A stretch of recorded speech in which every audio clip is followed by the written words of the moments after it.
মেয়েরা কি রাতে চুল ছেড়ে দিয়ে ঘুমাতে পারবে? পারফিউম ব্যবহার করা মহিলাদের জন্য হারাম, কিন্তু বাইরে যাওয়ার পর অনেকের ঘামের গন্ধ আসে, এটা অনেকের অসুবিধা হয়, সেক্ষেত্রে করণীয় কি? নামাজের সময় কপাল কাপড় দিয়ে ঢাকা থাকলে নামাজ হবে কি? মহিলারা কি কবরস্থানে যেতে পারবেন এবং কবর জিয়ারত করতে পারবেন? প্রত্যেক সালাতেই কি সানা পড়তে হবে নাকি শুরুতে একবার পড়লেই হবে? ওযুর সময় মাথায় ওড়না থাকা কি বাধ্যতামূলক? স্বামীকে খুশি করার জন্য ফর্সা হওয়ার ক্রিম ব্যবহার করা যাবে কিনা? কেউ আগে কখনো খারাপ কাজ করেছেন, এখন সেগুলো ছেড়ে দিলে কি জান্নাতে পাবে? সবাসের সময় শরীরে যে কাপড় থাকে সেটা পরে নামাজ হবে কিনা যদি সেখানে কোনো নাপাক না লাগে? মৃত ব্যক্তির লাশ, বিশেষ করে মহিলার লাশকে ভিডিও কনফারেন্সের মাধ্যমে দূর দূরান্তের আত্মীয় স্বজনকে দেখানো যাবে? ওযু ছাড়া নাপাক অবস্থায় সালাম দিলে কি সওয়াব পাওয়া যাবে? নামাজ অবস্থায় ওযু চলে যেতে চায়, এমন অবস্থায় ওযু আটকিয়ে রেখে নামাজ আদায় করা যাবে কি? 4 রাকাত নামাজের বদলে 3 রাকাত পরে সালাম ফিরালে কি করণীয়? এটা পরে মনে পড়েছে। ছোট বাচ্চার প্রসাব গায়ে লাগলে কি নামাজ হবে? ওযু নষ্ট হয়ে গেলে আবার ওযু করে মোজার উপর মাসা করলে কি হবে? বংশের কেউ যদি সুসাইড করে মারা যায়, তার জন্য পরিবারের এবং বংশের অনেকে জাহান্নামে যাবে, কথাটা কি সত্য? আর যারা সুইসাইড করবে তারা কি কখনো জান্নাতে যেতে পারবে না? মানুষের নামে মিথ্যা অপবাদ দেওয়া সম্পর্কে ইসলাম কি বলে? দাঁড়িয়ে পেশাব করলে কি গোসল করা ব্যতীত নামাজ হবে না? বিলম্ব না করে চলুন আমরা প্রবেশ করি আপনাদের প্রশ্নগুলোর উত্তর দেওয়ার পালায়। আমি প্রথমে দেখতে পাচ্ছি নুসরাত কবির উর্মি, আপনি লিখেছেন ওযুর পরে ভেসলিন, গ্লিসারিন ইত্যাদি ব্যবহার করলে ওযু বা নামাজের কোনো ক্ষতি হবে কি? না, ওযু বা সালাত ভঙ্গের সুনির্দিষ্ট কারণ আছে, সেই কারণগুলো না পাওয়া গেলে ওযু বা সালাত ভঙ্গ হবে না। বিধায় ভেসলিন বা গ্লিসারিন ইত্যাদি ব্যবহার করলে ওযু নষ্ট হবে না, সালাতের কোনো অসুবিধা হবে না, কারণ এগুলোর ফলে ওযু ভঙ্গের কোনো কারণ পাওয়া যায় না। ওযু ভঙ্গের মৌলিক কারণ হলো শরীর থেকে যদি নাপাক বের হয় বা নাপাক বের হওয়ার মতো যথেষ্ট সম্ভাবনা তৈরি হয়, তাহলে সেক্ষেত্রে ওযু ভঙ্গ হয়। এছাড়া সাধারণত ওযু ভঙ্গ হয় না। অতএব ভ্যাসলিন, গ্লিসারিন ইত্যাদি আপনি ব্যবহার করেছেন, কোনো নাপাক বের হয়নি আপনার শরীর থেকে, বিধায় ওযু ভঙ্গ হবে না। এরপরে প্রশ্ন করেছেন হাবিবা, আপনি লিখেছেন ওযুর সময় মাথায় ওড়না থাকা কি বাধ্যতামূলক? ওযুর সময় মাথায় ওড়না থাকা বাধ্যতামূলক নয়, বরং মাথার ওড়না ফেলে কেউ যদি ওযু করেন, ওযু করতে পারেন। যদি তাকে কোনো গায়রে মাহরাম পুরুষ দেখার আশঙ্কা না থাকে, তিনি মাথার কাপড় চোপড় ফেলে, ওড়না ফেলে মাথার, তারপর তিনি ওযু করতে পারেন। বরং আমরা যখন ওযু করার জন্য মুখমণ্ডল ধৌত করব, তখন আমাদের কাপড় যদি মাথায় থাকে, অর্থাৎ ওড়না যদি টানা থাকে, তাহলে সেক্ষেত্রে এগুলোতে কিছুটা হলো পানি লেগে যাবে, ভিজে যেতে পারে। তো এই জন্য মাথার ওড়না না রেখে ওযু করা যাবে। যদি মাথার ওড়না রেখে আপনি ওযু করেন এবং আপনার ওড়না খুব একটা না ভেজে আপনার অসুবিধা না হয়, আপনি করতে পারেন। মাসা করার ক্ষেত্রে আপনাকে মাথার কাপড়ের নিচ দিয়ে মাসা করতে হবে, কারণ মাথার ওড়নার উপর দিয়ে মাসা করলে সে মাসা বিশুদ্ধ হবে না। এটাই হলো জমহুর এবং বেশিরভাগ ওলামা একরাম, ফোকাহ একরামের মত। খোলাসা কথা হলো যে মাথায় ওড়না থাকা এটা বাধ্যতামূলক নয়, বরং মাথায় ওড়না না রেখে ওযু করা যাবে। আর যদি ওড়না রেখে ওযু করতে পারেন আপনি, তবে মাসা করতে হলে অবশ্যই ওড়নার নিচ দিয়ে আপনাকে করতে হবে।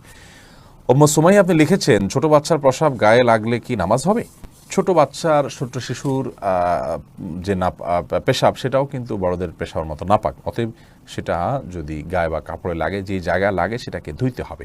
পার্থক্য এতটুকু, যদি দুগ্ধপোষ্য ছেলে শিশু হয়, তাহলে তার পেশাবের ছিটা যেহেতু অনেক বেশি ছড়ায় না কন্যা শিশুর তুলনায়, এজন্য তার পেশাবের উপর পানি ছিটা দিলে সেটা যথেষ্ট হয়ে যাবে। আর কন্যা শিশু যদি হয়, সেটা যেহেতু তার পেশাব যেহেতু একটু ছড়ানোর আশঙ্কা বেশি থাকে, এবং আরও নানা কারণে, অনেক কারণ এবং রহস্য আছে যেগুলো আমরা জানি না, তো সেগুলোর ভিত্তিতে কন্যা শিশু হলে, সেই দুগ্ধপোষ্য হলেও যে জায়গায় লাগবে তার পেশাব, সেই জায়গাটা কাপড়ের জাস্ট ওই অংশটুকু ধুয়ে নিলে পাক হয়ে যাবে। খোলাসা কথা হলো যে ছোট বাচ্চাদের পেশাব যদি কাপড়ে লাগে কিংবা শরীরে লাগে, সেটা নাপাক হবে, সেটাকে পাক করার চেষ্টা করতে হবে বড়দের পেশাব থেকে যেভাবে পাক করার চেষ্টা করা হয়। তবে হ্যাঁ, দুগ্ধপোষ্য যে দুধের উপরেই টিকে থাকে এরকম ছোট ছেলে শিশু হলে সেক্ষেত্রে পাকের পদ্ধতির ক্ষেত্রে কিছুটা শিথিলতা আছে, পানির ছিটা দিলে পাক হবে। তবে সেক্ষেত্রে ধুয়ে ফেলাটাই হলো সংশয়মুক্ত। বিশেষ করে আপনার অনেক সময় খুঁতখুঁতে স্বভাব থাকে অনেকের মধ্যে সন্দেহ থাকে, মনের প্রশান্তির জন্য পুরোটা ধুয়ে ফেললে সেটা অবশ্যই উত্তম এবং ভালো, কারণ পেশাব থেকে পরিচ্ছন্ন থাকা নির্দেশনা হাদিসে রয়েছে। সুলতানা রাজি, আপনি লিখেছেন মহিলারা কি কবরস্থানে যেতে পারবেন এবং কবর জিয়ারত করতে পারবেন? মহিলারা কবরস্থানে যেতে পারবেন কি পারবেন না, এ বিষয়ে ফোকাহ একরামের মধ্যে একাধিক মত রয়েছে। অনেক ফোকাহ একরাম তথা জমহুর, বেশিরভাগ ফোকাহ একরামের মতে মেয়েরা কবরস্থানে যাবেন না, শুধু পুরুষরা কবরস্থানে যাবেন। জমহুর ফুকাহা একরামের দলিল হলো নবী করিম সাল্লাল্লাহু আলাইহি সাল্লামের সে হাদিস, যে হাদিসে বর্ণিত হয়েছে যে আন্না রাসূলুল্লাহ সাল্লাল্লাহু আলাইহি সাল্লাম লাআনা যাওয়ারাতুল কুবুর, ওই সমস্ত মেয়েদের প্রতি আল্লাহ তাআলা লানত বর্ষিত হয়, তারা কবর জিয়ারত করতেই থাকে। তিরমিজিতে হাদিসটি বর্ণিত হয়েছে। তো এই হাদিসের আলোকে মহিলাদেরকে কবর জিয়ারত করাটা ব্যাপারে জমহুর বা সংখ্যাগরিষ্ঠ ফুকাহা একরাম নিরুৎসাহিত করেছেন এবং মাকরুহ বলেছেন। এর আরও নানা কারণ তারা উল্লেখ করে থাকেন, যে তারা অনেক বেশি আবেগপ্রবণ হয়ে থাকেন, সেখানে ভেঙে পড়বেন এবং তুলনামূলকভাবে পুরুষদের চাইতে আবেগপ্রবণ হওয়ার কারণে সেখানে অনভিপ্রেত কোনো পরিস্থিতির তৈরি হতে পারে। তাছাড়া কবরস্থানে গ্যাদারিং থাকে পুরুষদের অনেক বেশি, সেখানে তারা গেলে তাদের প্রাইভেসি লঙ্ঘন হতে পারে। এই জাতীয় আরও অনেক কারণের ভিত্তিতে মহিলাদের কবর জিয়ারতের ব্যাপারে জমহুর বা সংখ্যাগরিষ্ঠ উলামারা নিরুৎসাহিত করেন। ফোকাহে আহনাফ এর বিশুদ্ধ মত অনুযায়ী, ফতোয়া অনুযায়ী মেয়েরা কবর জিয়ারত করতে পারবে। পুরুষদের জন্য কবর জিয়ারত করা মুস্তাহাব, মেয়েদের জন্য কবর জিয়ারত করাটাকেও তারা মুস্তাহাব বলেন। এবং যে হাদিসে কবর জিয়ারতকারী নারীদের প্রতি লানত এবং অভিশাপের কথা বর্ণিত আছে, তার জবাবে তারা বলেন যে সেখানে আসলে হাদিসের ভাষ্যটা হলো যাওয়ারাতুল কুবুর, অর্থাৎ যারা কবরস্থান জিয়ারত করতেই থাকে, ওখানে পড়ে থাকে অনেক বেশি, তাদের প্রতি এই ভৎসনা এসেছে। কিন্তু মাঝে মধ্যে কবর জিয়ারতকারী যারা, তাদের জন্য এটি প্রযোজ্য নয়। অতএব কোনো নারী যদি নিজেকে নিয়ন্ত্রণ করতে পারেন, সেখানে গিয়ে তিনি ভেঙে পড়বেন না, কোনো অনভিপ্রেত পরিবেশ তৈরি হবে না, এরকমটি তিনি নিশ্চিত করতে পারেন, নিজের প্রতি আস্থা থাকে, তাহলে সেক্ষেত্রে তিনি সেটি করতে পারেন এবং কবর জিয়ারত করাতে অসুবিধা হবে না ইনশাআল্লাহ বিইذনিল্লাহ। এরপর আশিক রহমান আপনি লিখেছেন, মৃত ব্যক্তির লাশ, বিশেষ করে মহিলার লাশকে ভিডিও কনফারেন্সের মাধ্যমে দূর দূরান্তের আত্মীয় স্বজনকে দেখানো যাবে? মৃত ব্যক্তির লাশ যদি নিজের কোনো আত্মীয় স্বজনকে দেখান দূরের, আর মৃত ব্যক্তি মহিলা হয়, যাকে দেখাচ্ছেন তিনি যদি তার মাহারাম হয়, তাহলে দেখালে গুনাহ হবে না।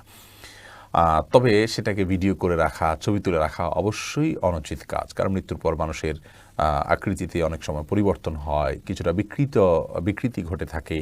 এগুলোকে ধারণ করা, রাখা বা বিভিন্ন জায়গায় প্রচার করার সময় মৃত ব্যক্তির জন্য অপমানের হয়, যেটা তিনি জীবদ্দশায় হয়তো পছন্দ করতেন না যে তার বিকৃত কোনো রূপকে কেউ প্রচার করুক, সেজন্য রেকর্ড করে রাখা অনুচিত। তবে লাইভে যদি দেখানো হয় তার কোনো মাহরামকে, যাতে পর্দার কোনো বিধান লঙ্ঘন না হয়, তাহলে সেক্ষেত্রে কোনো হারাম কিছু হবে না বলে আশা করি। তবে মনে রাখতে হবে খুব দ্রুততার সাথে আপনার দাফন কাফনের ব্যবস্থা করা, এই সমস্ত লাইভ কনফারেন্স এগুলো করতে যেন খুব বেশি বিলম্ব না করা হয়, সে বিষয়টি অনেক গুরুত্বপূর্ণ। কারণ আসরি আবিল জানাজা হাদিসে আসছে, জানাজা খুব দ্রুততার সাথে তোমরা দাও।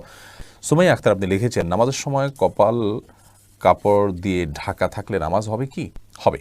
কাপড়ের উপরে সামান্য কপালের উপরে সামান্য কাপড় থাকলে সালাত আদায় হয়ে যাবে। যদি অনেক মোটা কিছু হয় এবং আপনার পৃথক কোনো কিছুর উপর আপনি সিজদা করেন, তাহলে সেক্ষেত্রে সেটা সমস্যার কারণ হবে।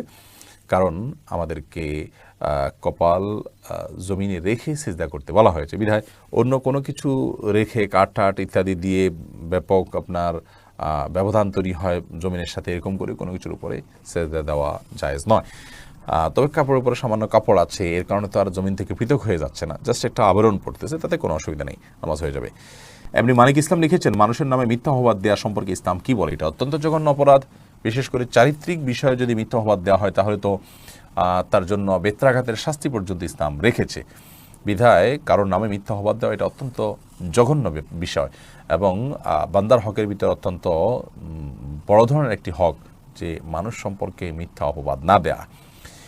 যদি এটা করে কেউ, তাহলে তিনি কবিরা গুনাহে লিপ্ত হলেন এবং জাহান্নামে পতিত হওয়ার মতো শাস্তি উপযুক্ত হলেন। আল্লাহ তাআলা আমাদেরকে হেফাজত করেন।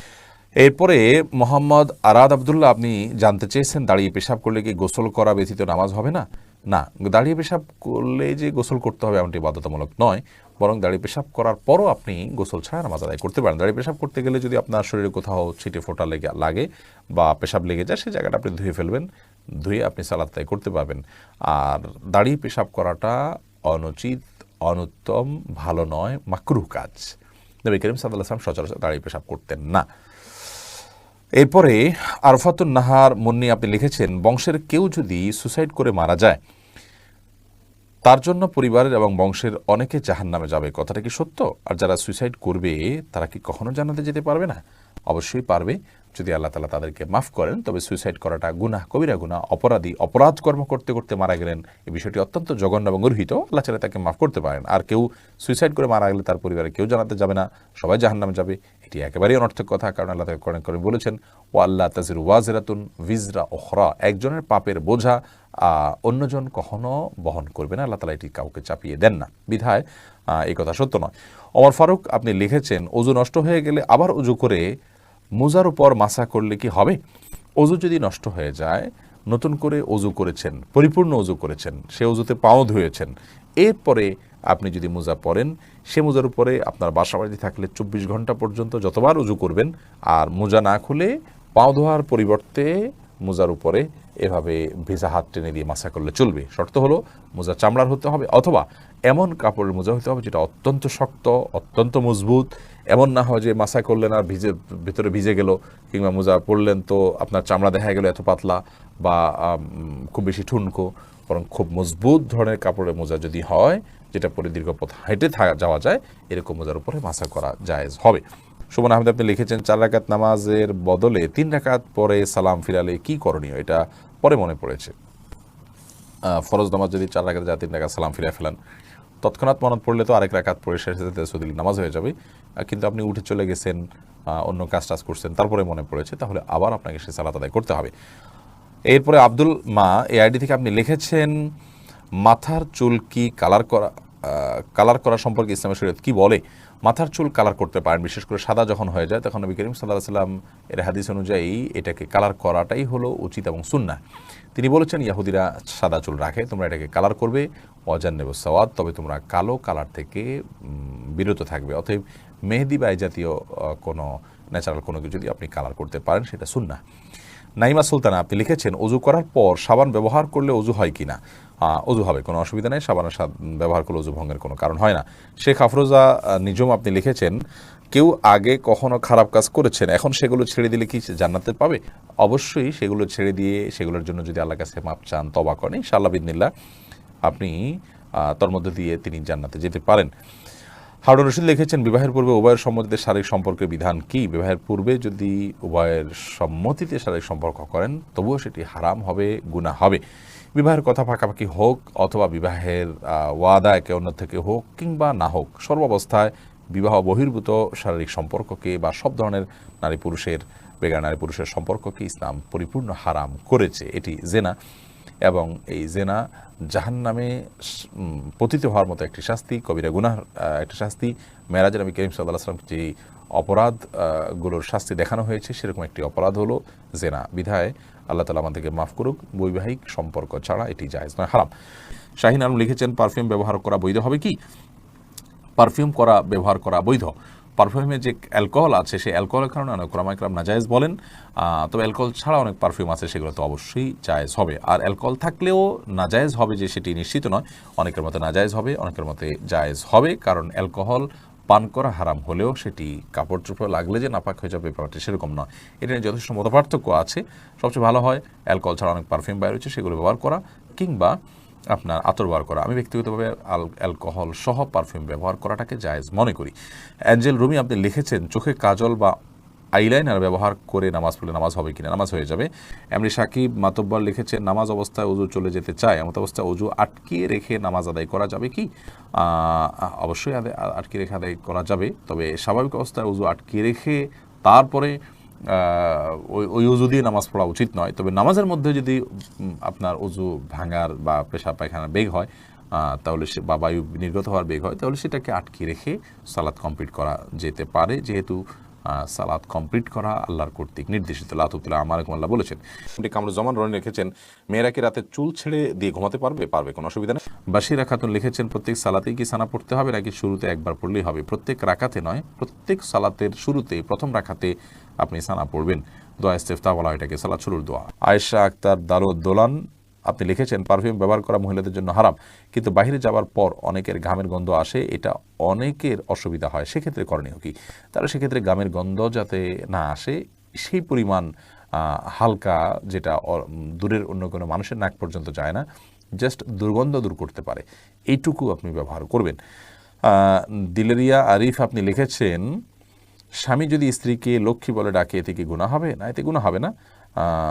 তবে লক্ষ্মী এটা হিন্দুদের দেবতার নাম হওয়ার কারণে এইভাবে এটাতে না ডেকে এইটা বোঝায় এরকম অন্য কোনো কিছুতে ডাকা ভালো। তাছাড়া কারোর প্রতি ভালো লক্ষণ আছে এসব গুলোর ভিত্তিতে অনেক সময় লক্ষ্মী বলা হয়। তো এই সমস্ত দৃষ্টিকোণ থেকে লক্ষ্মী বলা জায়েজ নয়। এমনিতেই আপনার আদর করে কেউ লক্ষ্মী বলে ফেললো, ওইরকম কোনো দৃষ্টিভঙ্গি তার নাই বা মাথায়ও তার সেটি নাই, তাহলে সেক্ষেত্রে তিনি গুনাহগার হবেন, ব্যাপারটি সেরকম নয়। তবে যে শব্দের ব্যবহার ভিন্নধর্মী মানুষরা বিভিন্ন বিশ্বাস থেকে করে থাকে, সেটার বিকল্প শব্দ থাকলে আমরা সেটি ব্যবহার করা অবশ্যই ভালো। ইসরাজান আপনি লিখেছেন, স্বামীকে খুশি করার জন্য ফর্সা হওয়ার ক্রিম ব্যবহার করা যাবে কিনা? ফর্সা হওয়ার ক্রিম সম্পর্কে আগে আমরা বলেছি, এটা থেকে আদতেই কি পরিপূর্ণ মানুষের রং চেঞ্জ হয়ে যায় কিনা। যদি পূর্ণ রং চেঞ্জ হয়ে মানুষের আকৃতি পরিবর্তন হয়ে যায় তাহলে সেটা তো জায়েজ নয়। আর হালকা একটু ফর্সা দেখায় এরকম যদি হয় তাহলে সেটি করা যেতে পারে। আব্দুল্লাহ মামুন আপনি লিখেছেন, কেউ হারাম টাকা দিয়ে ঘর তৈরি করলে সেই ঘর থেকে যে ভাড়া আসে এটাকে হারাম হবে? হারাম টাকা দিয়ে যদি ঘর তৈরি করেন, টাকাটার মালিক যদি আরেকজন হয় তাহলে তার ভাড়াটাও তো অবশ্যই হারাম হবে, জায়েজ হবে না। হোসেন স্বপন আপনি লিখেছেন, ওযু ছাড়া নাপাক অবস্থায় সালাম দিলে কি সওয়াব পাওয়া যাবে? যাবে, কোনো অসুবিধা নেই, নাপাক অবস্থায় সালাম দেওয়া যায়। এমনি শামসুল ইসলাম তুহিন লিখেছেন, আমি কিছু টাকা রাস্তায় পেয়েছি, আমি চেষ্টা করা সত্ত্বেও মালিক খুঁজে পাইনি, এখন আমি টাকাটা কী করব? কোনো গরিবকে দান করে দিবেন? নিজে গরিব হলে আপনি খেতে পারেন, তবে মালিক খুঁজে পাওয়ার জন্য আপ্রাণ চেষ্টা আপনার করতে হবে। যদি টাকাটা উল্লেখযোগ্য হয়, আর যদি অনেক অল্প স্বল্প হয় তাহলে এটার জন্য খুব বেশি আপনার চেষ্টা না করে আপনি গরিব দুঃখীকে দান করে দিতে পারেন। রাহিমা খাতুন আপনি লিখেছেন, স্কুলের ড্রাইভিং পরীক্ষায় পশু পাখির ছবি আঁকা জায়েজ হবে কি? স্কুলের ড্রয়িংয়ের পরীক্ষায় পশু পাখির ছবি আঁকা তো উচিত নয়। পশু পাখির ছবি অঙ্কন করা নিষেধ, হাদিসে আছে প্রাণীর ছবি অঙ্কন করা নিষেধ। কিন্তু যদি শিক্ষা প্রতিষ্ঠানে এছাড়া কোনো উপায় খোলা না থাকে আপনার সামনে, তাহলে সেক্ষেত্রে আপনার জন্য জায়েজ হবে অনন্য উপায় হিসাবে। মারিয়াম মেমো আপনি লিখেছেন, স্বামীর জন্য বা নিজের জন্য মুখে কৃত্রিম তিল বসানো যাবে কি? পরপুরুষ না দেখলেও কি গুনাহ হবে? আল্লাহর সৃষ্টিতে পরিবর্তন করা জায়েজ না, লা তাবদীলা লিখালকিল্লাহ। এই জন্য এই ধরনের তিল, কৃত্রিম তিল স্থাপন, এটা নিজের রূপকে অনেকটা পরিবর্তন করার শামিল, সেজন্য এটি জায়েজ হবে না। সবজল হোসেন এই আইডি থেকে আপনি লিখেছেন, সহবাসের সময় শরীরে যে কাপড় থাকে সেটা পরে নামাজ হবে কিনা? যদি সেখানে কোনো নাপাক না লাগে ওইটা পরে নামাজ হবে। যদি আপনি এটাকে আলতোভাবে এমনভাবে রাখেন যে সেখানে কোনো নাপাক লাগলো না, তাতে কোনো অসুবিধা নেই, নামাজ হয়ে যাবে।